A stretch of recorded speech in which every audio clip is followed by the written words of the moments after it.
Eu entro pela porta da minha própria casa ainda meio curvada por causa dos pontos na barriga, cada passo lembrando a cirurgia recente, e mesmo assim meu irmão nem levanta os olhos do celular. Quando finalmente percebe que eu cheguei, não pergunta se estou bem nem demonstra qualquer preocupação, em vez disso solta algo frio, como se eu estivesse exagerando, dizendo para eu parar de fingir e já ir fazer o jantar como se nada tivesse acontecido, como se 4 dias no hospital, uma cirurgia de emergência e um apêndice rompido que quase me matou não significassem absolutamente nada. Mas tem um detalhe importante, ele ainda não viu o homem parado logo atrás de mim, e quando finalmente enxerga, o rosto dele perde a cor na mesma hora. Meu nome é Estela, tenho 23 anos, e se você está vendo isso, se inscreve e me conta de onde está assistindo, porque para entender como eu cheguei até aqui, preciso voltar um pouco no tempo, ao dia em que minha mãe me ligou pedindo ajuda para a família, dizendo que seria só por um tempo. Eu tinha 19 anos, tinha acabado de assinar o contrato de um apartamento pequeno de um quarto, a 10 minutos do campus, nada luxuoso, paredes finas, um aquecedor barulhento à noite e uma cozinha apertada demais, mas era meu, pago com 2 empregos de meio período e o que sobrava dos meus empréstimos estudantis. Então minha mãe ligou dizendo que o Derek tinha perdido o emprego de novo, com aquele tom de voz meio suspiro, meio cobrança, como se aquilo já fosse responsabilidade minha, explicando que ele só precisava de um lugar por alguns meses e que agora eu tinha espaço. Na época, meu irmão tinha 23 anos, 4 a mais que eu, e tinha sido demitido de um trabalho em depósito por chegar atrasado vezes demais. Ela dizia que era azar, eu pensava que era um padrão, mas guardei isso pra mim. Ela prometeu que ele pagaria metade do aluguel e ainda me lembrou de tudo que fez por nós depois do divórcio, dizendo que me criou sozinha, que quando pedi algo era porque não tinha mais ninguém a quem recorrer, então eu disse sim, porque é isso que a gente faz quando a pessoa que segurou tudo por tanto tempo pede ajuda, a gente não calcula, não negocia, só abre a porta. O Derek se mudou num domingo, jogou 2 sacolas de lixo cheias de roupa no meu sofá e disse que aquilo já servia. No primeiro mês, me deu $200 e eu cobri o resto, no segundo e no terceiro mês não veio nada, e quando eu perguntava ele só dava de ombros dizendo que estava entre uma coisa e outra e que depois compensava. Liguei para minha mãe e ela disse que ele estava pagando direto para ela e que ia me repassar, mas houve uma pausa longa demais antes da resposta e ela pediu para eu não pressionar porque ele estava passando por uma fase difícil. O dinheiro nunca apareceu, nem naquele mês nem nos seguintes, mas o arranjo continuou mesmo assim. 6 meses se passaram e o Derek ainda estava no meu sofá, que na prática já nem era mais meu, o videogame dele ocupava o lugar dos meus livros, os tênis dele tomavam o corredor e os amigos apareciam no meio da semana para beber até de madrugada enquanto eu tentava dormir antes de um turno às 7 da manhã. Eu me formei e consegui um estágio em uma empresa de logística fora da cidade, tentando finalmente mudar de vida mesmo carregando tudo isso nas costas. O salário é baixo, mal passa do mínimo, mas é a minha porta de entrada. Eu preciso dormir, preciso de silêncio, preciso encontrar a bancada da cozinha livre para preparar as refeições da semana. Em vez disso, chego em casa e encontro a pia cheia de louça, caixas de comida espalhadas pelo fogão e o Derek largado no sofá assistindo algo alto. E aí, ele diz sem nem olhar para mim, o que tem pro jantar? Começa assim, casual, quase como uma piada, mas piada deixa de ter graça quando se repete todas as noites. Eu começo a cozinhar porque é mais fácil fazer 2 pratos, depois vira expectativa, depois vira obrigação. Se eu não faço comida, o Derek liga para minha mãe, e minha mãe liga para mim dizendo que eu estou complicando as coisas, que custa nada fazer um prato para ele. Aos poucos, começo a me sentir uma visitante dentro do meu próprio apartamento. Meu nome está no contrato, meu dinheiro paga todas as contas, minhas compras enchem a geladeira, mas o espaço, o ar, o barulho, o ritmo da casa parecem pertencer ao Derek. Uma noite, abro a correspondência e encontro 3 contas atrasadas, internet, luz e água, todas no meu nome. O Derek deveria ter resolvido isso meses atrás, ele disse que tinha pago, mas mentiu. Fico sentada à mesa da cozinha, segurando aqueles envelopes e me perguntando como algo que era temporário virou a minha vida inteira. Na terça-feira à noite, confronto minha mãe, lembro que ela disse que o Derek estava pagando 400 por mês para ela, para despesas da família, e que iria me repassar, mas do outro lado só vem silêncio, seguido de um discurso sobre como meu irmão está passando por dificuldades. Eu insisto, pergunto se ele está pagando ou não, e o silêncio responde antes mesmo dela falar qualquer coisa. Eu já sei. Ligo para o Derek em seguida e repito o que ouvi, e ele simplesmente ri de verdade, como se fosse absurdo eu acreditar nisso, dizendo que minha mãe falou que ele podia ficar de graça porque eu estava de acordo. E ali tudo faz sentido, minha mãe disse a ele que eu tinha concordado em deixá-lo morar sem pagar nada, e disse a mim que ele estava contribuindo com dinheiro, e nenhuma das duas versões era real. A única coisa constante era eu pagando tudo, comprando comida, limpando a bagunça e ficando calada. E tem uma parte que pesa ainda mais, eu também envio 300 por mês para minha mãe, algo que ela chama de fundo familiar, comecei assim que recebi meu primeiro salário de verdade, uma ajudinha para ela, e nunca questionei para onde ia esse dinheiro porque perguntar parecia uma traição. Quando finalmente tento tocar no assunto com cuidado, perguntando no que exatamente ela usa esse valor, ela começa a chorar imediatamente, lembrando de todos os sacrifícios que fez, dos turnos dobrados, das vezes que deixou de comer para que nós tivéssemos o que comer, e assim a conversa termina antes mesmo de começar, porque como discutir com alguém que te lembra que passou fome por você? Como impor limites quando a outra pessoa usa sua culpa como argumento? Eu não consegui, pelo menos não naquela época. Desligo o telefone, faço a transferência dos 300, preparo o jantar do Derek e empurro toda a raiva para um lugar tão fundo que ela perde até o nome, vira só um peso constante que eu carrego comigo. 4 anos se passam desde que o Derek se mudou, agora tenho 23 anos e trabalho em tempo integral como estagiária na Belmar Logistics. Meu supervisor se chama Adrian Hall, diretor de operações, na casa dos 30, daqueles homens observadores, discretos, que percebem tudo sem precisar falar muito. Eu sou boa no meu trabalho, na verdade, melhor do que boa, mas estou completamente esgotada. Perdi peso que nem podia perder, meu sono virou um caos, e as dores de cabeça começam atrás dos olhos e ficam por dias.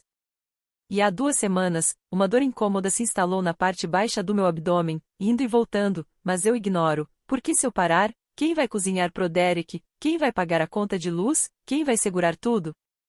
Minha melhor amiga, Sarah, que é enfermeira no County General, percebe quando eu faço uma careta de dor no almoço e diz que eu preciso me cuidar, mas eu insisto que é só estresse, mesmo repetindo isso há dias. Ela se oferece para me levar ao pronto-socorro, mas eu recuso, e pelo olhar dela dá para ver que não acredita em mim, só que ainda não quer insistir demais. No trabalho, o Adrian para ao lado da minha mesa e comenta que eu fico segurando o lado do corpo, não como pergunta, mas como constatação. Eu respondo de novo que estou bem, embora essa palavra já esteja soando como mentira até para mim. Naquela noite, estou no banheiro escovando os dentes quando a dor vem de repente, forte, como se algo estivesse rasgando por dentro. Eu me dobro, caio de joelhos no chão frio e minha visão começa a escurecer. Ouço Derek na sala com a TV alta, ele ouviu a queda, eu sei que ouviu, porque o chão tremeu. Ele bate na porta uma vez e pergunta se está tudo bem, reclamando que quer continuar assistindo.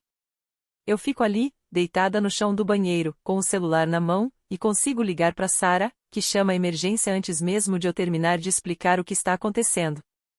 Os paramédicos chegam em cerca de 14 minutos, e o Derek abre a porta de moletom e camiseta manchada, incomodado com o barulho, como se aquilo fosse um exagero perto da meia-noite. Eles me encontram caída no banheiro, quase inconsciente, falam algo sobre meu pulso estar acelerado demais e me colocam na maca. Enquanto sou levada, vejo o teto do apartamento passando, a mancha de água perto da cozinha, a luminária que eu mesma troquei no inverno passado. O Derek continua no sofá, não se levanta, não segura minha mão, não pergunta para onde estou sendo levada. No hospital, o cirurgião confirma o que a Sarah já suspeitava, apêndice rompido, com infecção se espalhando, e mais algumas horas poderiam ter levado a algo muito mais grave. Eu entro em cirurgia por volta de 1h30 da manhã. Quando acordo, Sarah está sentada ao meu lado, ainda com o uniforme do plantão dela, mesmo horas depois de ter saído do trabalho. Eu sussurro o nome do Derek, e ela apenas balança a cabeça, dizendo que ele nem sequer ligou. Nos 4 dias seguintes, fico deitada na cama do hospital com um dreno no corpo e soro na veia. Sarah aparece todos os dias, meus colegas de trabalho enviam um cartão, e o Adrian me manda um e-mail pessoal dizendo para eu não me preocupar com o trabalho, que minha posição está garantida e que eu devo focar em me recuperar. Minha mãe liga uma única vez, e é a Sarah quem atende porque eu estou dormindo, perguntando como eu estou, ainda com um tom de esperança na voz. Mas minha mãe não pergunta sobre a cirurgia, nem sobre o diagnóstico. Em vez disso, diz apenas, fala para Stella ligar pro Derek, ele está há 2 dias sem comer direito. A Sarah desliga sem responder. Quando me conta depois, ela não comenta nada, só segura minha mão, e não precisa dizer mais nada, porque nós duas entendemos perfeitamente o que aquilo significa. No terceiro dia, eu já consigo ficar sentada, o que já é algum progresso. O dreno foi retirado, mas o soro continua.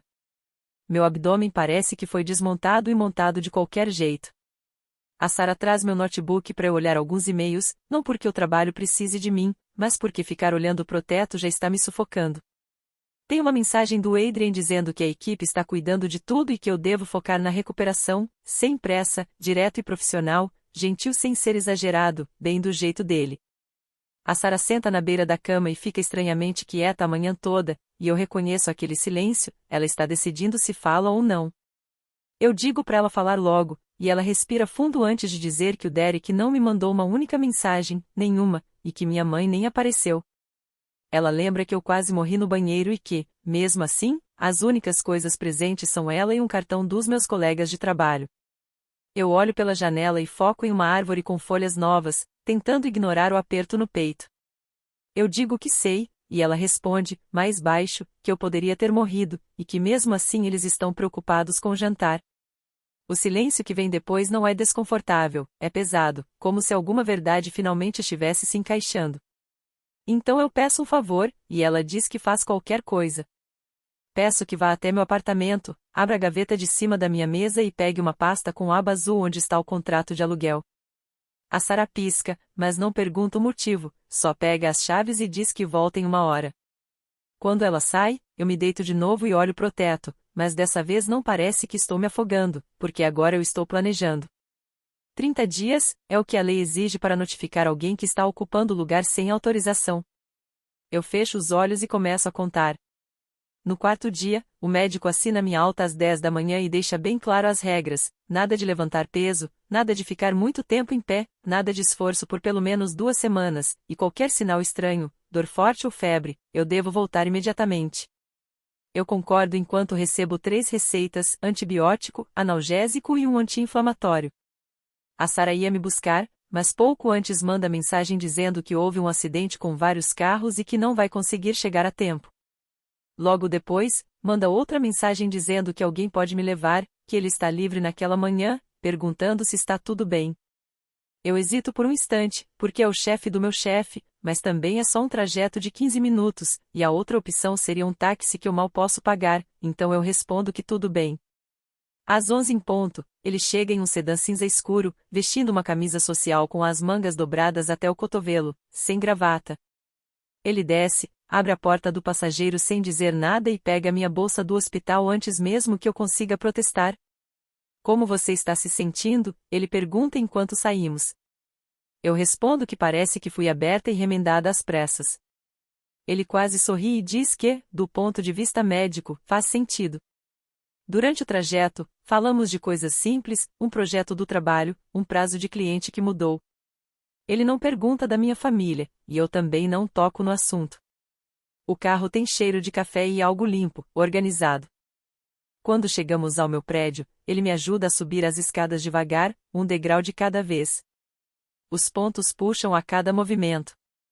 Ele carrega minha bolsa sem que eu peça e espera enquanto procuro as chaves.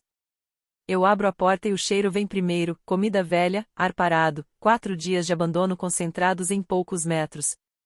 E lá está o Derek, jogado no sofá, celular em uma mão, controle remoto na outra, com a TV alta passando um programa qualquer. Latas de cerveja na mesa, 3, não, 4, e uma caixa de pizza aberta no chão com uma fatia seca esquecida. Ele vira a cabeça quando ouve a porta, me vê ali curvada, segurando o lado do corpo, ainda com as roupas amassadas que a Sara levou pro hospital, e diz com indiferença que já estava na hora de eu voltar, como se eu tivesse saído para algo trivial, mandando eu parar de fingir e ir preparar o jantar imediatamente. Eu fico parada na entrada, sem chorar, sem reagir de forma exagerada, apenas olhando para ele. Então o olhar do Derek muda, passando por cima do meu ombro.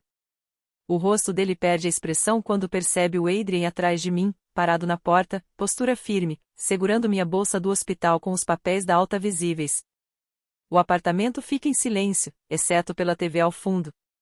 Derek tenta falar, mas as palavras não saem direito, perguntando quem é ele. Eu não respondo, não apresento ninguém, não explico nada. Apenas passo por ele devagar, porque rápido não é uma opção, e entro na cozinha.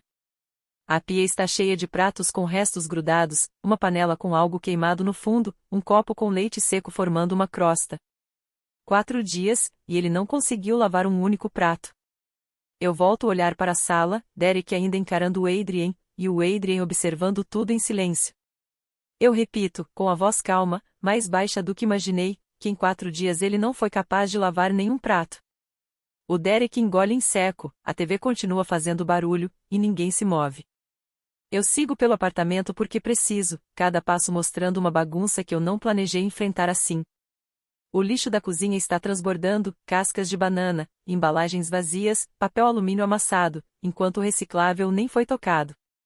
Perto da geladeira, uma sacola de compras que eu tinha deixado antes de ir para o hospital, com o frango estragado ainda fechado, vazando um líquido escuro sobre a bancada. No corredor, os tênis do Derek estão jogados contra a parede, 3 pares, um moletom no chão, uma toalha úmida pendurada na maçaneta do banheiro. A porta do meu quarto está exatamente como eu deixei. Eu a abro. Tudo dentro do quarto está organizado. A cama feita, a mesa limpa, uma pequena luminária acesa. A pasta com aba azul que a Sarah trouxe está na gaveta, exatamente onde pedi que ela deixasse.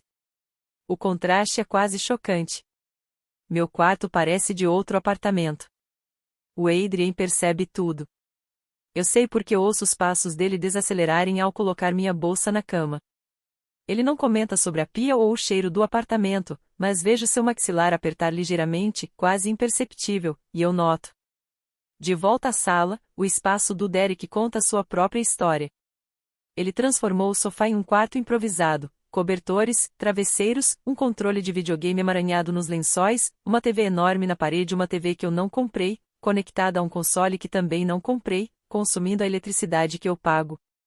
É isso que 4 anos de só alguns meses aparecem, uma pessoa vivendo, uma pessoa pagando. Adrien permanece perto da bancada da cozinha, braços cruzados, e não diz nada. Ele não precisa. O apartamento já falou tudo. Sento-me à mesa da cozinha, abro a gaveta de cima e puxo o contrato de aluguel. O Derek recalcula mentalmente, eu vejo nos olhos dele, no jeito que eles vão de mim para Adrien e voltam, no movimento dos ombros. Ele não sabe quem Adrien é, mas entende isso. O homem se porta como alguém cuja opinião importa, e Derek, apesar de toda preguiça, sempre foi bom em perceber quando algo ameaça sua zona de conforto. Ei, irmã, a voz dele muda, mais leve, mais calorosa, uma versão do Derek que eu não ouvi há anos. Eu só estava brincando, você me conhece. Piadas idiotas. Senta, relaxa, vou pedir uma pizza pra gente.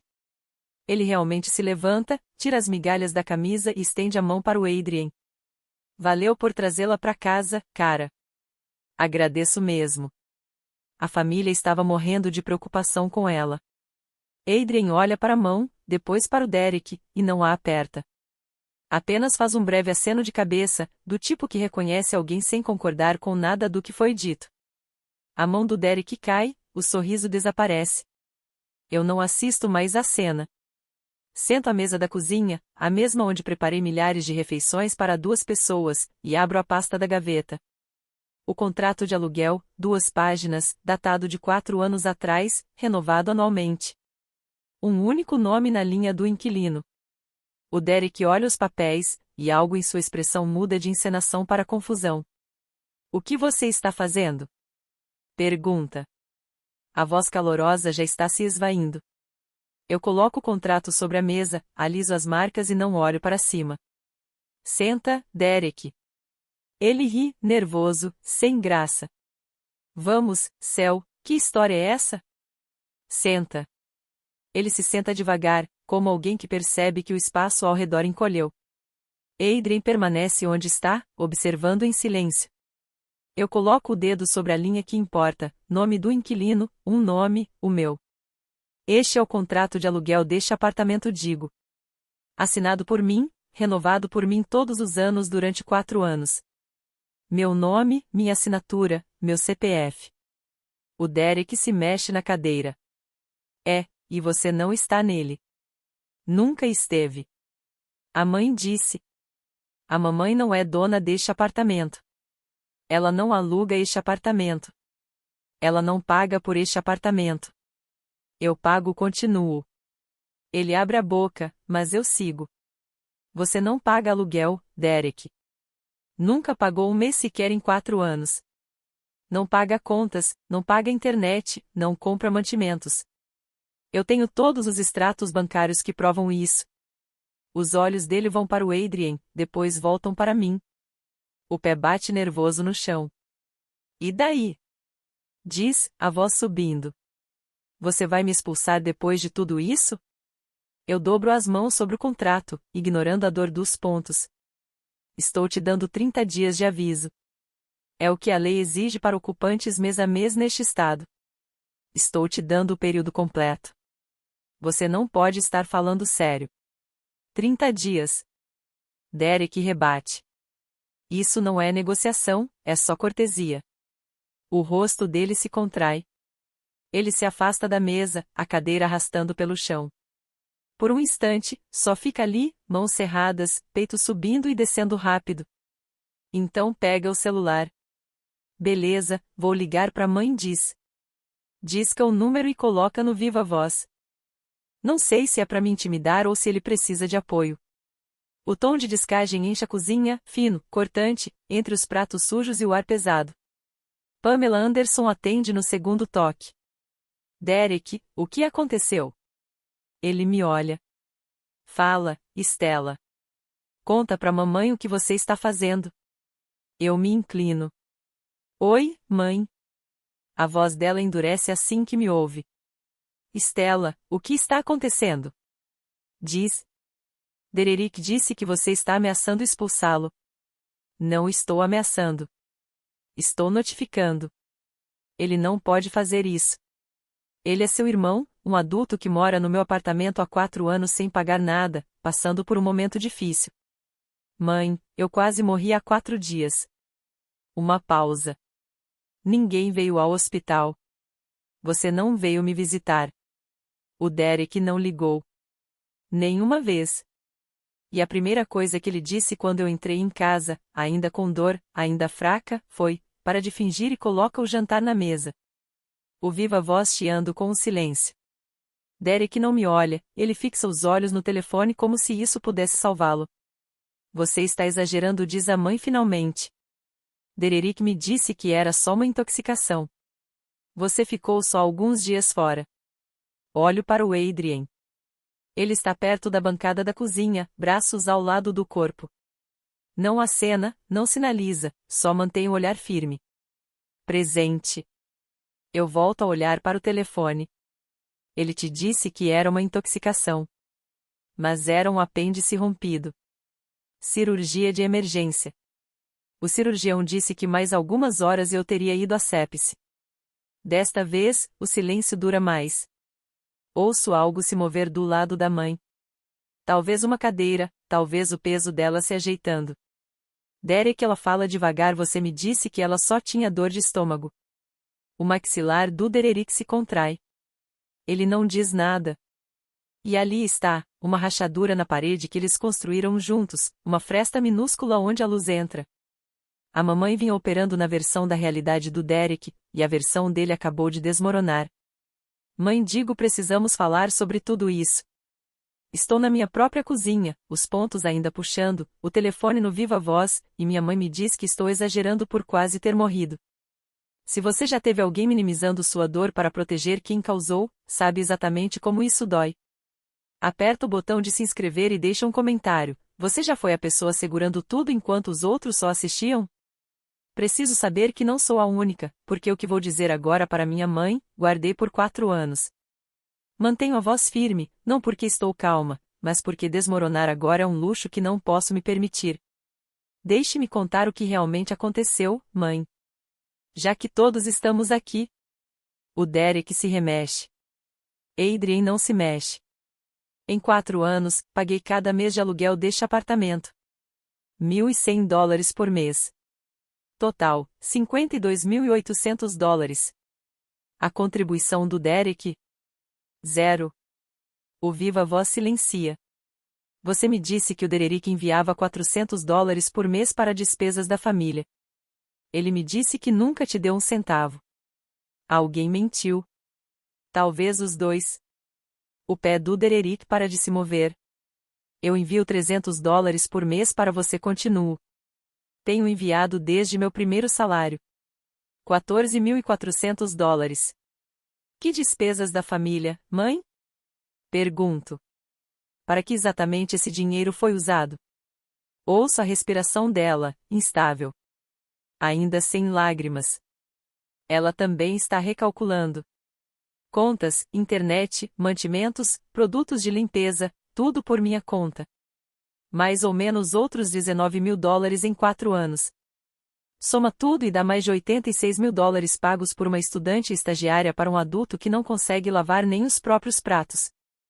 Stella começa. A mãe família não contabiliza assim. Está certa, digo, olhando o nome dela na tela do meu celular. Uma família não faz isso com seus membros. As palavras caem pesadas. Até o Derek se encolhe. A mãe muda de tática. A voz dela fica cortante. Você está dizendo tudo isso na frente de um estranho? Quer envergonhar sua família? Não estou envergonhando essa família, mãe, respondo. Pauso. Estou descrevendo.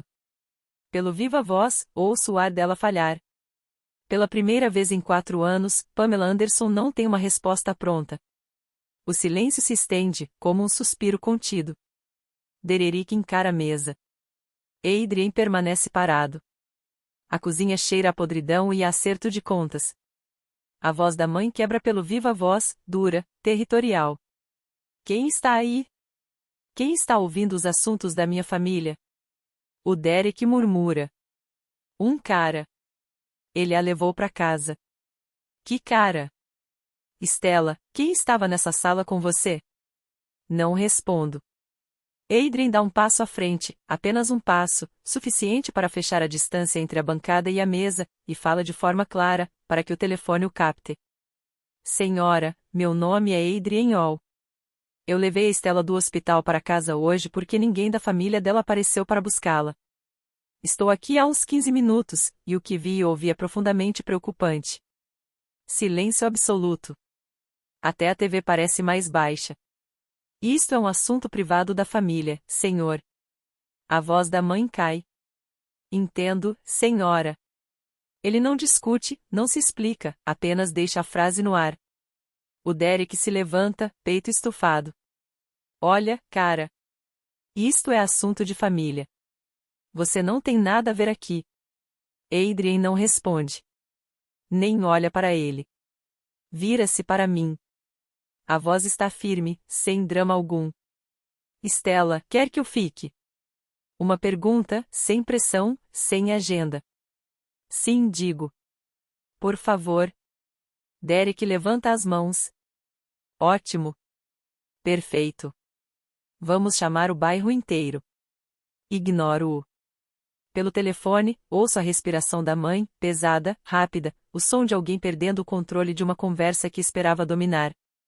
Então Adrien diz mais uma coisa, só para mim.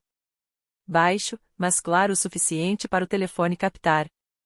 O que ele disse para você quando você entrou, isso não é normal. Você sabe disso, certo? Eu sabia há 4 anos. Mas ouvir alguém mais dizendo em voz alta, alguém sem interesse, sem histórico, sem culpa, é como abrir uma janela em um quarto que eu tinha esquecido que tinha paredes.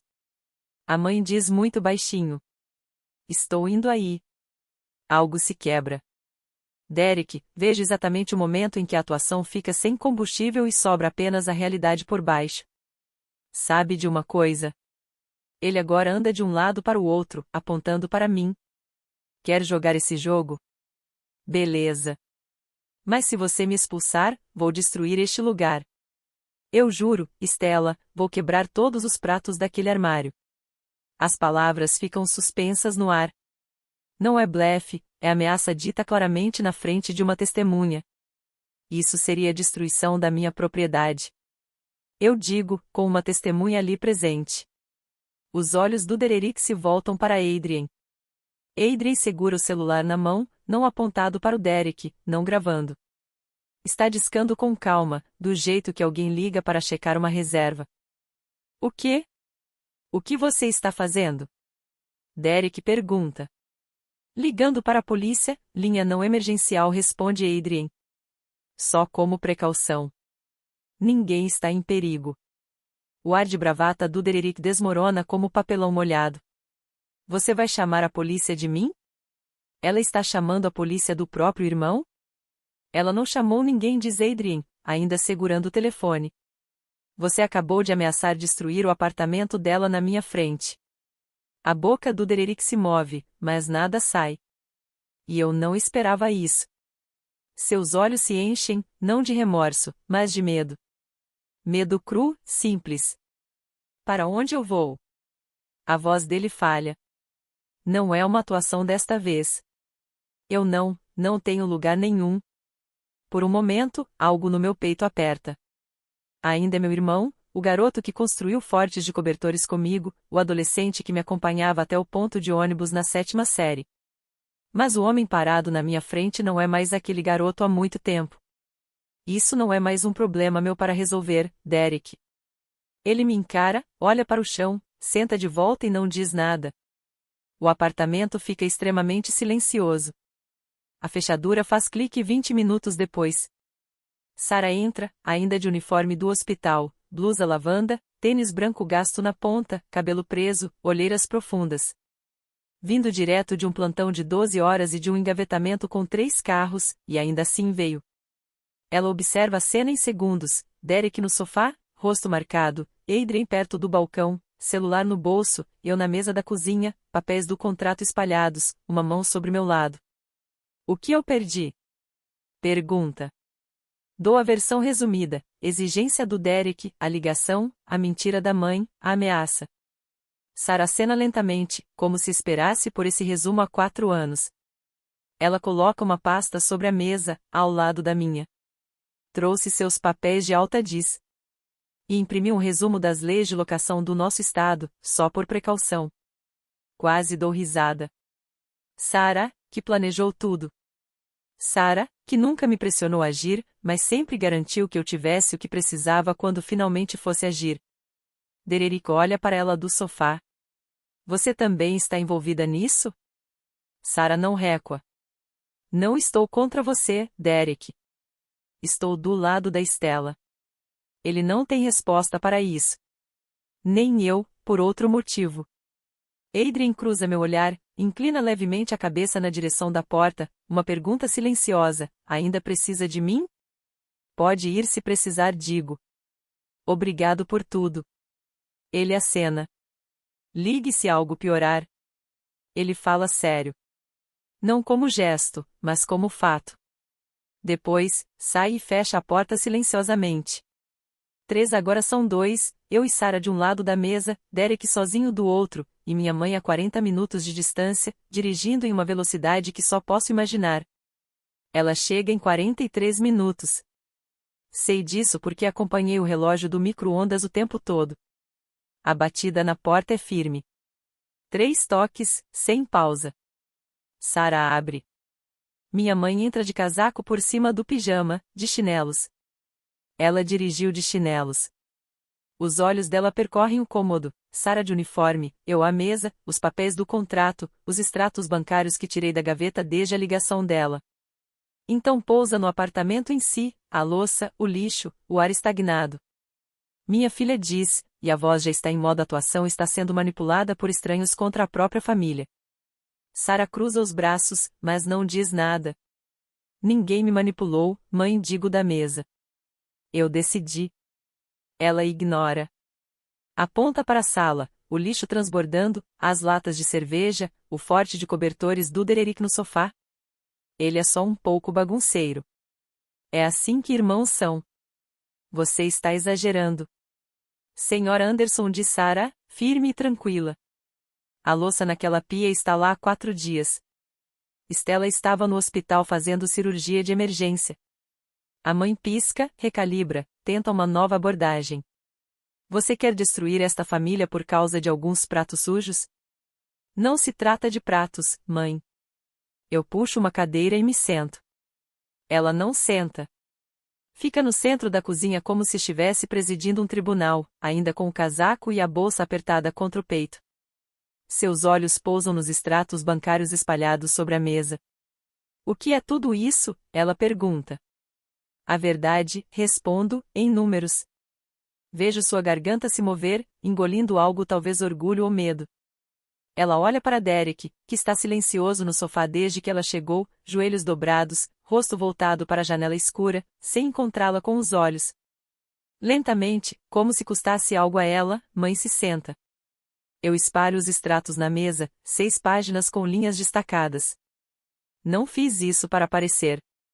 Fiz no hospital, deitada na cama no 3º dia, com o laptop da Sarah e um marca-texto amarelo que ela pegou na enfermaria. Em 4 anos, paguei $52.800 só de aluguel. Os olhos da mãe passam para o destaque rosa. Ela não toca nos papéis. Enviei a você $14.400 para o que você chamou de fundo familiar. Seus dedos apertam a alça da bolsa. Contas, mercado, internet, material de limpeza, mais cerca de 19 mil, tudo documentado. Tudo da minha conta. Deixo os números caírem. Um total acima de $86.000 de uma estudante estagiária, enquanto Derek não pagou nada. A voz da mãe diminui. Família não faz contabilidade. Você está certa, digo. Uma família não faz isso uns com os outros.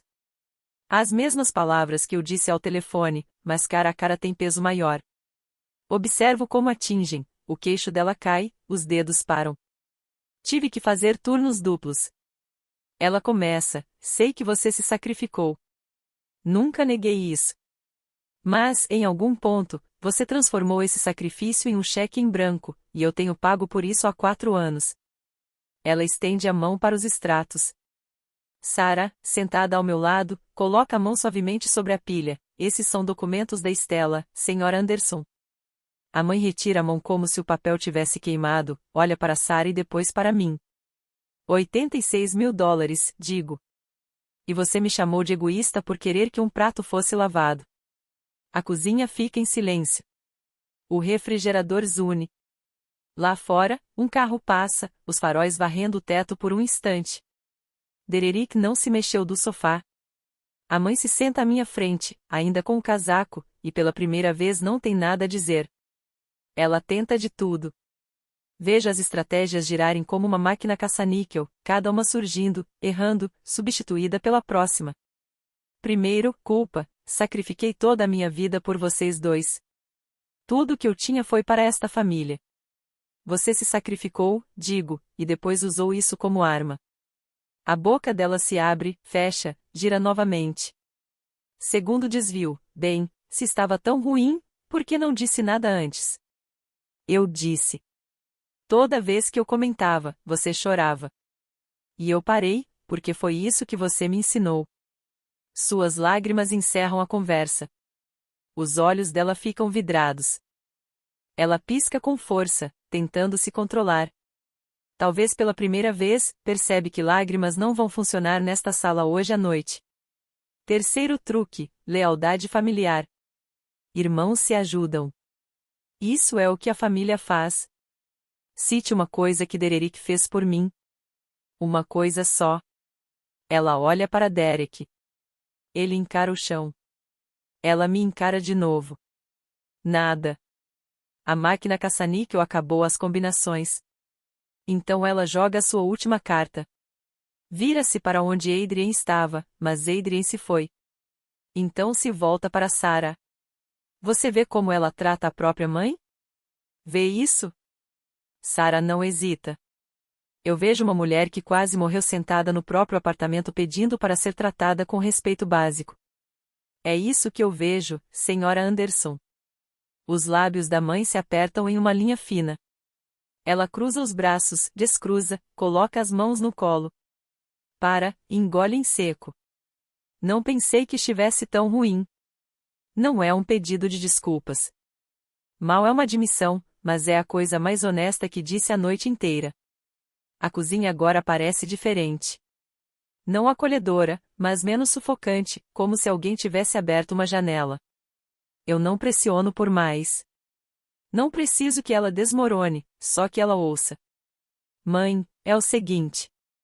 Levanto-me devagar. Os pontos protestam. A mão de Sarah vem ao meu cotovelo, não para puxar, só para me apoiar. Dererick tem 30 dias para sair. Esse é o mínimo legal. E eu vou dar todos eles. Nem menos, nem mais. Dererick levanta a cabeça do sofá. Os olhos vermelhos, mas ele ouve. Os $300 por mês que eu te enviava acabam hoje, digo, me voltando para a mãe. Essa transferência termina esta noite. Ela se contrai levemente, mas percebo. Se algum de vocês tentar me culpar, ameaçar ou mandar outros parentes me pressionarem para mudar de ideia, vou cortar contato. Não como punição, mas como limite. A frase paira no ar como pedra caindo em água parada. Derek, digo. Ele me encara. Você tem 27 anos. Teve 4 anos de aluguel, comida e mão de obra grátis. Agora é hora de escrever o próximo capítulo sozinho. Para onde eu vou? Ele sussurra. Para a casa da mãe, o sofá de um amigo, um quarto que você alugue com seu próprio salário. Isso não é meu problema. Ele olha para a mãe. Ela olha para as mãos. Stella, diz, e desta vez não é acusação, só meu nome. Posso ainda te ligar? Quando estiver pronto para falar como um adulto que respeita meus limites, sim. Mas não para me culpar, pedir dinheiro ou defender o Derek. Essas conversas acabaram. Ela assente uma vez, pequena. Depois se levanta, abotoa o casaco e vai para a porta. Derek a segue, sem levar nada. Voltará para pegar suas coisas, mas não hoje. A mãe pausa no umbral, se vira. Você vai se arrepender disso, diz, mas a voz treme soa mais como uma oração do que como ameaça. A porta se fecha, o trinco clica. O apartamento é meu. $86.000. 4 anos cozinhando, limpando, pagando todas as contas, e a primeira coisa que meu irmão diz quando chego em casa da cirurgia é: faz meu jantar. Se isso não te deixa furioso, não sei o que vai. Comente agora, o que você teria dito para o Derek naquele momento? Quero muito saber. E se você ainda não se inscreveu, esse é o momento. Porque o que acontece nos próximos 30 dias? Piora antes de melhorar. Sarah esquenta uma sopa de lata que encontrou no fundo da minha despensa, naquele armário que o Derek nunca abriu porque não tinha salgadinho dentro. Ela serve em 2 canecas, já que os pratos limpos estão no meu quarto. Sentamos no sofá. Meu sofá. As almofadas ainda cheiram a colônia do Derek e a lanches velhos. Amanhã eu lavo as capas. Hoje à noite não ligo. Como você está se sentindo? Pergunta Sarah, se referindo aos pontos e a tudo mais. É como se eu estivesse carregando uma mochila cheia de tijolos e alguém tivesse cortado as alças, digo. Ela estende a mão e aperta a minha, sem dizer nada. Não precisa. Depois de terminar a sopa, ela me ajuda a trocar o curativo. Suas mãos de enfermeira são gentis e eficientes. Ela já fez isso centenas de vezes, mas nunca em mim. Quando ajusta o adesivo, eu me contraio e ela pausa. Desculpa. Está tudo bem. Só pegou um pouco. Ela passa a noite, monta o colchão inflável no meu quarto porque o sofá é território inimigo por enquanto. Antes de apagar a luz, olha para mim. Céu, você fez a coisa certa. Eu sei. Não, quero dizer, você realmente fez. Queria dizer algo há anos, mas precisava vir de você. Por quê?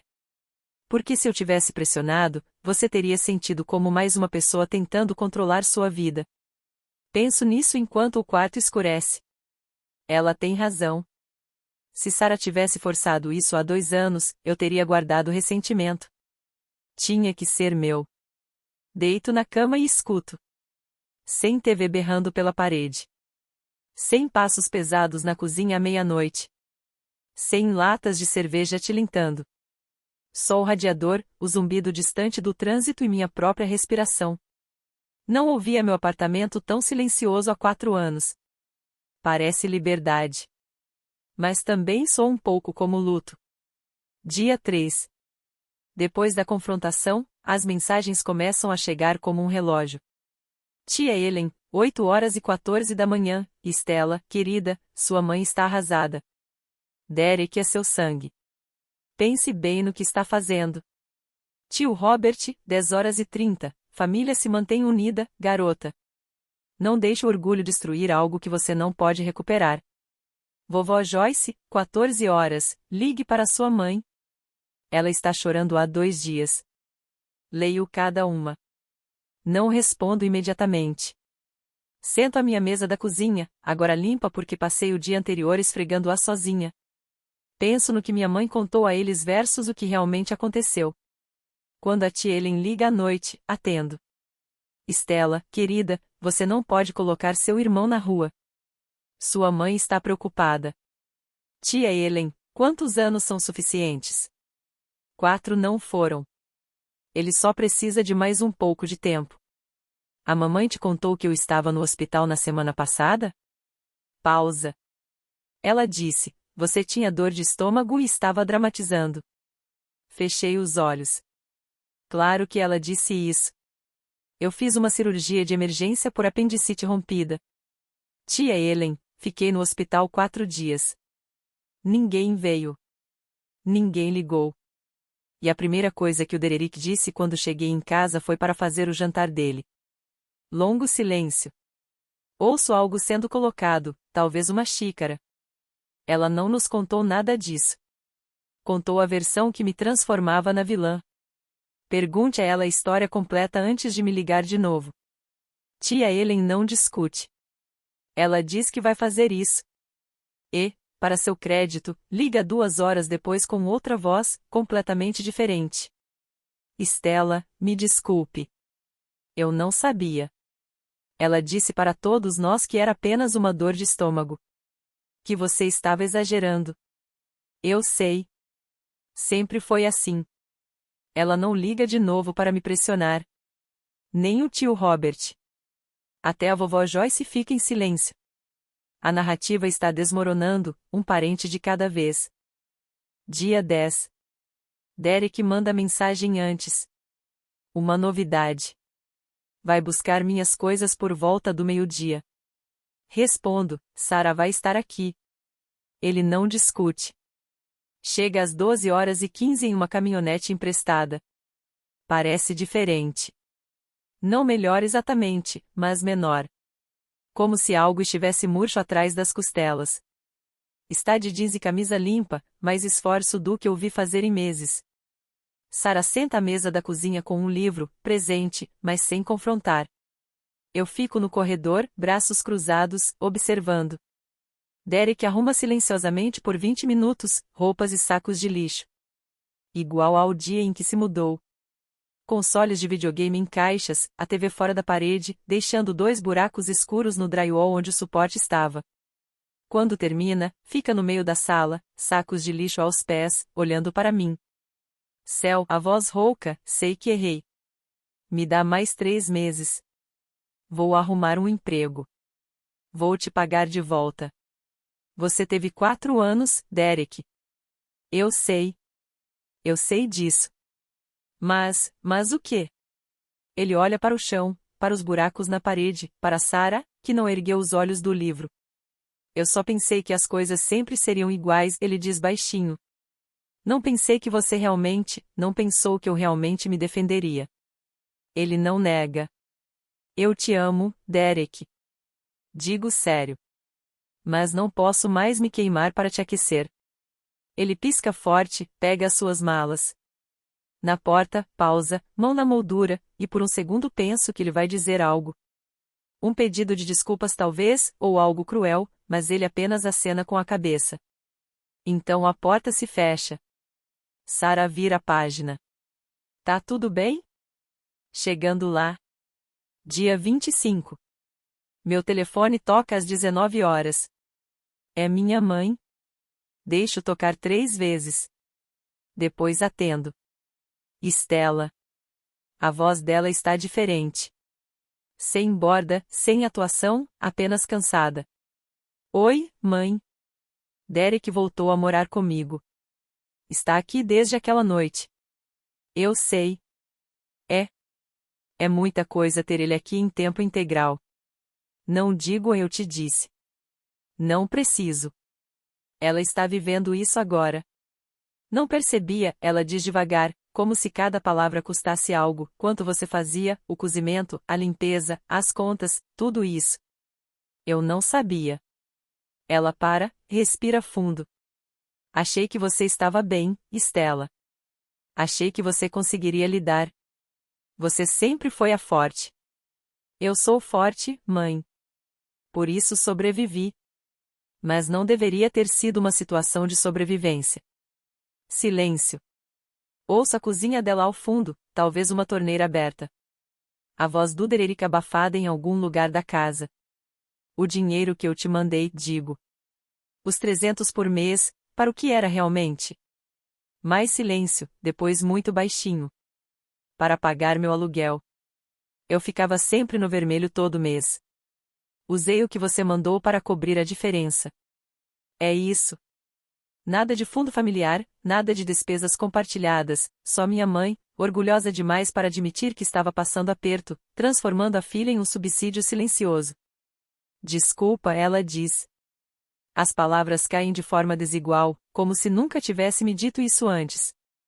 Talvez nunca tenha dito. Não estou te punindo, mãe. Estou me protegendo. Eu sei. Uma pausa.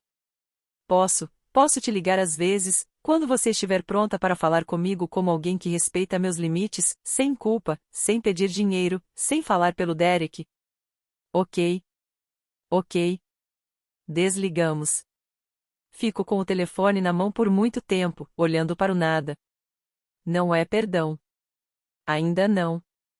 Mas a porta não está trancada. Dia 30. As coisas do Derek se foram. Cada saco de lixo, cada fio, cada meia perdida atrás do sofá.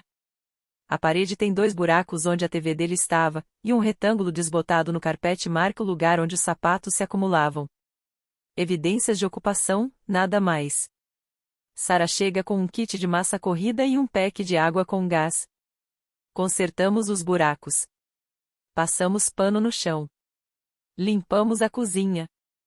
Não como eu fazia antes, rápido e cheia de ressentimento à meia-noite, mas devagar, com música tocando no meu celular. Reorganizei a sala. Minha escrivaninha vai para perto da janela agora. Um abajur de segunda mão de brechó no canto. Uma plantinha que Sarah trouxe porque diz que são impossíveis de matar, assim como eu. Configurei pagamentos automáticos das contas, algo que nunca tinha feito antes, porque gerenciar tudo manualmente parecia ser o único controle que eu tinha. Agora deixo fluir. O aluguel sai no dia 1º, a luz no dia 15, mantemos o orçamento de compras semanais. Os 300 que eu mandava para minha mãe ficam na minha conta. É o primeiro saldo positivo que tenho em 4 anos. Não comemoro. Apenas olho o número e sinto algo que não sentia desde os 19 anos, respiro aliviada. Naquela noite, cozinho o jantar. Massa com alho e azeite. Nada complicado. Como sozinha na mesa da cozinha, num prato. Lavei tudo eu mesma, num apartamento que cheira a limpador de limão em vez de abandono.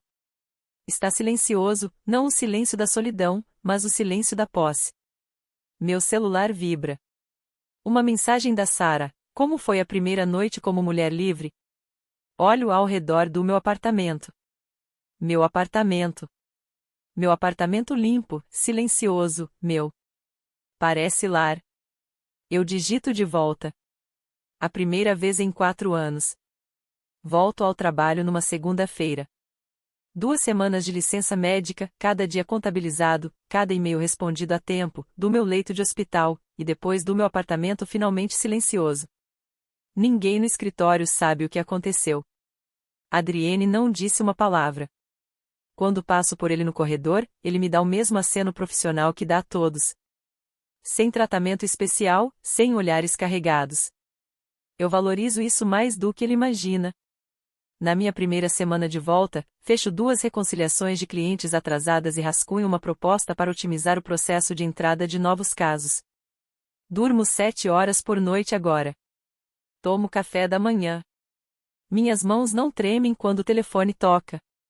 No final da segunda semana, a Adrienne me envia um e-mail. Reunião às 15 horas, no meu escritório. Traga seu portfólio. Sento-me em frente à mesa dele às 15 horas, pasta no colo, esperando uma avaliação de desempenho. Seu contrato de estágio termina em 6 semanas, ele diz. Eu sei. Ele desliza um papel pela mesa. Uma oferta de trabalho em tempo integral. Coordenadora de operações, benefícios, salário, data de início na segunda-feira seguinte ao fim do estágio. Não é caridade, ele diz antes que eu possa falar.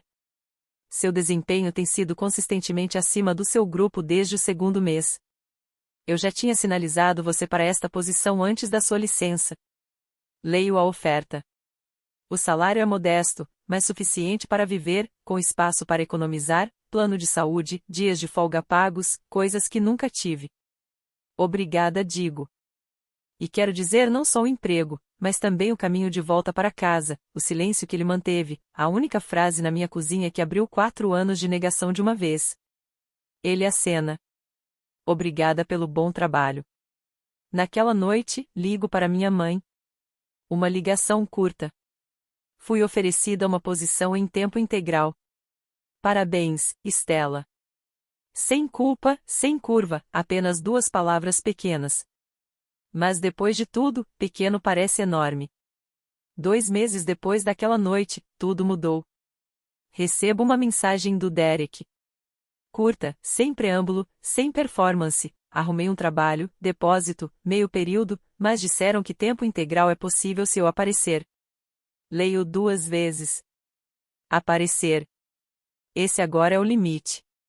E pela primeira vez em muito tempo, ele está alcançando. Ouço notícias da minha mãe aos poucos, não porque ela ligue com frequência, mas porque a tia Ellen verifica agora, com cuidado, delicadamente, como quem cuida de um jardim que negligenciou. Através dela, descubro que Dererick está dormindo no antigo quarto dele na casa da mãe. Ele ajuda com o lixo às quartas-feiras. Lava seus próprios pratos. Também descubro que minha mãe está cansada, não daquele cansaço performático que costumava mostrar ao telefone. O tipo real, que vem de viver com as consequências das próprias escolhas. Ela lava a roupa do Dererick, cozinha suas refeições, escuta suas reclamações sobre o depósito. Todas as coisas que eu costumava fazer, agora são dela de novo. Não sinto satisfação por isso, mas também não sinto culpa. Isso é novo. A mensagem do Dererick fica nos meus chats por 2 dias antes de eu responder. Não porque eu esteja punindo ele, mas porque estou tentando descobrir o que dizer. Acabo optando por, que bom, Derek. Espero que dê certo. Sem ponto de exclamação, sem emoji de coração, sem estou orgulhosa de você, porque isso seria assumir o progresso dele como meu, e eu já passei tempo demais carregando coisas que não eram minhas. Ele não responde. Tudo bem. Penso no irmão que construía fortes de cobertores, o garoto que corria atrás do caminhão de sorvete para eu não perder. Me pergunto se aquela pessoa ainda existe por baixo de todo o senso de direito e do medo. Espero que sim. Mas encontrá-lo não é mais meu trabalho. É dele. No sábado de manhã, eu e a Sara estamos sentadas em uma cafeteria a 3 quarteirões do meu apartamento, um lugar pelo qual passei centenas de vezes, mas nunca entrei porque sempre corria para casa para cozinhar, limpar ou pagar alguma conta. Ela pede um latte de lavanda. Eu peço café preto. Ela ergue uma sobrancelha. Estou tentando coisas novas, digo. Ela ri. Céu, café preto é o oposto de tentar coisas novas. Novo para mim? Sempre fiz o que o Dererick queria. Ela coloca a xícara na mesa, entrelaça as mãos. Conheço essa postura. Significa que ela está prestes a dizer algo que guardou por muito tempo. Sabe, quase te falei isso umas 100 vezes. Eu sei. No segundo ano, quando ele comeu as compras que você tinha acabado de comprar e você chorou no meu carro. No terceiro ano, quando sua mãe te chamou de egoísta no Viva Voz. No último Natal, quando você deixou seu próprio apartamento para dormir na minha casa porque o Dererick recebeu amigos e eles não iam embora. Eu lembro de tudo isso. Então, por que não insisti mais? Eu olho para ela. Porque tinha que ser minha decisão. Ela assente devagar. Se eu tivesse forçado, você teria sentido como mais uma pessoa tentando controlar sua vida. E eu não queria ser isso. Você não foi. O que eu fui então? Penso nos papéis de alta hospitalar, no resumo dos direitos do inquilino, no colchão inflável no meu quarto, na sopa na caneca. 4 anos mostrando que eu aparecia sem forçar a barra. Você foi a pessoa que manteve a porta aberta, digo enquanto eu descobria como atravessá-la sozinha. Os olhos dela brilham. Ela pisca forte e toma um gole do latte para disfarçar. Isso é a coisa mais gentil que você já me disse. Não se acostume. Ambas rimos. E pela primeira vez em muito tempo, a risada não parece uma pausa de algo. Parece a coisa principal. 3 meses depois daquela noite em que fiquei na minha cozinha com pontos na lateral e o contrato de aluguel na mão, sou coordenadora de operações agora. Tenho cartões de visita com meu nome. Já liderei 2 reuniões de projetos e uma apresentação para cliente. Minha supervisora, uma mulher chamada Janete, porque Adrienne foi para outra divisão, me disse na semana passada que eu sou a contratada mais organizada que eles tiveram em anos. Não contei a ela que é porque passei 4 anos administrando uma casa sem orçamento e sem dormir. Algumas habilidades transferem. Meu apartamento parece diferente agora. Tem um tapete na sala, verde escuro, que encontrei em uma feira de fim de semana. Uma estante que montei sozinha, cheia de romances que finalmente estou lendo. Uma vela no balcão da cozinha que cheira a cedro e laranja. Eu cozinho quando quero. Às vezes é uma refeição completa, às vezes é só cereal às 9 da noite. O ponto é que é minha escolha. Ninguém bate na mesa. Ninguém liga para reclamar. Ninguém age como se minha existência fosse um incômodo, a não ser que esteja produzindo comida. Eu e minha mãe conversamos a cada 2 semanas. As ligações são curtas, 10 minutos, às vezes 15. Ela me conta sobre o jardim. Eu conto sobre o trabalho. Não falamos dos $86.000. Não falamos dos anos que Dererick passou no meu sofá. Existe um acordo silencioso de que esses assuntos existem do outro lado da linha. Nenhuma de nós está pronta para atravessar. Não é perfeito, mas é honesto. E honestidade é uma moeda que essa família nunca usou antes. Minha cicatriz desbotou. Uma linha fina e branca no lado direito, baixa, escondida pela maioria das minhas roupas. Eu poderia até esquecer que ela existe. Mas não tento. É um lembrete. Meu corpo me contou a verdade antes da minha mente estar pronta para ouvi-la. Pelo menos agora, posso escutar. Uma quinta-feira à noite. Chego em casa do trabalho. Chaves em uma mão, bolsa na outra. Já pensando no que tem na geladeira. Tem uma caixa na porta.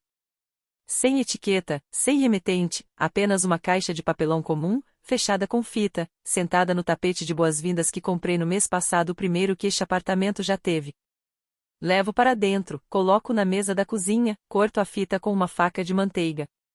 Dentro, embrulhados em jornal, estão pratos e tigelas, 4 pratos, 4 tigelas. Brancos simples, com uma borda azul fina. Aquele tipo clássico e resistente que você encontraria em uma cozinha de fazenda. Sei imediatamente quem os enviou. Não porque haja uma nota, não há. Mas porque esses pratos são iguais aos que minha avó usava para o jantar de domingo quando eu era pequena, antes do divórcio, antes das coisas ficarem complicadas, antes de minha mãe deixar de ser alguém que posta a mesa e se tornar alguém que armava armadilhas. Minha mãe se lembrou. De tudo, das brigas, do silêncio, dos números, ela se lembrou dos pratos que eu amava quando era criança. Sento na minha mesa e seguro um dos pratos. É mais pesado do que parece. Sólido. Não ligo para ela. Não está à noite. Em vez disso, lavo cada peça à mão, seco com uma toalha limpa e coloco no armário o armário que antes guardava os suplementos de proteína e energéticos do Dererick. Depois, preparo o jantar. Frango com alecrim, uma salada com bom azeite. Como em um dos pratos novos, na minha mesa da cozinha, no meu apartamento silencioso. Não é perdão. Ainda não. Talvez demore muito para ser. Mas é alguma coisa, um gesto pequeno, sem palavras, que diz: eu vejo você. Lembro do que importava. Eu como devagar. Eu não lavo o prato imediatamente. Apenas deixo ele ali na mesa, parecendo que pertence ao lugar porque pertence. Eu encontro Adrian em uma reunião geral trimestral. Agora ele está em outra divisão, mas no mesmo prédio. Ele veste um terno cinza carvão, sem gravata, apresentando projeções logísticas para a região sudeste. Confiante, controlado. O mesmo homem que ficou na minha cozinha e disse 4 palavras que mudaram minha mente. Depois da reunião, acabamos na mesma estação de café na sala de descanso. Ele serve uma xícara, eu sirvo a minha. Ficamos lado a lado por um momento, sem dizer nada. E não é estranho. Apenas silencioso. Ouvi dizer que você conseguiu o cargo de coordenadora, ele diz. Alguns meses atrás. Janete disse que você é muito competente. Ele toma um gole. Não estou surpresa. Mexo meu café. Há tantas coisas que eu gostaria de dizer, obrigado pela ajuda, por ter ficado, por aquela frase que abriu algo dentro de mim, mas as palavras parecem grandes demais para uma sala de descanso. E Adrian não é o tipo de pessoa que precisa de um discurso. Eu parei de carregar peso que não era meu, digo no lugar disso. Ele olha para mim e acena uma vez. Isso é a coisa mais difícil de largar. Ele não pergunta sobre Derek, não pergunta sobre minha mãe, não menciona o apartamento, os pratos ou o telefone no Viva Voz. Aquela noite existe entre nós como um fato compartilhado. Não é um vínculo, nem uma dívida, apenas algo que ambos vimos. Bom trabalho na proposta de processo de entrada, ele diz ao se virar para sair. Obrigada. Continue assim. 2 palavras. Ele se refere ao trabalho. Mas também a tudo mais. Fico na sala de descanso depois que ele sai, segurando meu café, olhando pela janela para o estacionamento. 1 ano atrás, eu estava neste prédio, segurando meu lado, fingindo estar bem, correndo para casa para cozinhar para alguém que nunca agradecia. Agora estou aqui porque conquistei isso, não porque alguém permitiu. O café tem um gosto melhor do que deveria. É uma terça-feira à noite. O apartamento está silencioso. A vela no balcão, cedro e laranja, dança contra o vidro da janela. Lá fora, o sol se põe sobre os telhados do meu bairro comum, pintando tudo de dourado e alongando sombras. Estou sentada no sofá. Meu sofá. Não os mesmos estofados que Derek usava. Substituí-os no mês passado. Novas capas, novo cobertor, uma almofada que a Sarah me deu com a palavra não escrita em cursivo, que ela achou hilário e que eu finjo odiar, mas na verdade adoro. Puxo meus joelhos e olho ao redor. A estante, o tapete, os pratos no armário, com borda azul, limpos, meus, a mesa da cozinha onde espalhei 4 anos de recibos e disse basta. O corredor onde Adrian ficou segurando minha bolsa do hospital, vendo tudo. As pessoas dizem que sangue é mais espesso que água, mas esquecem o resto da frase original: o sangue do pacto é mais espesso que a água do útero. Os laços que você escolhe são mais fortes do que aqueles em que você nasce. Eu não perdi minha família naquela noite, perdi a versão de família que estava me esgotando. E encontrei algo que estava faltando há muito tempo: o direito de ocupar meu próprio espaço na minha vida. Se você está parado onde eu estive, com os pontos ainda puxando, alguém gritando para que você o sirva quando mal consegue se manter em pé, quero que ouça isso: você tem permissão para se sentar. Você tem permissão para dizer não. Você tem permissão para se escolher. Não porque você seja egoísta, mas porque você importa. Porque a pessoa que mantém tudo junto também merece ser amparada. A vela dança. O apartamento murmura. E, pela primeira vez em muito tempo, não estou esperando alguém bater na porta. Estou simplesmente em casa. Essa é a minha história. Se você chegou até aqui, já sabe por que eu precisava contá-la. Agora, tenho uma pergunta para você: se pudesse voltar e estabelecer um limite que teve medo de impor, qual seria? Escreva nos comentários. Eu leio cada um deles. E se essa história te lembrou de alguém que precisa ouvi-la, compartilhe com essa pessoa. Às vezes, uma história é tudo que alguém precisa. Confira a descrição para mais histórias como esta. E se você ainda não se inscreveu, o que está esperando?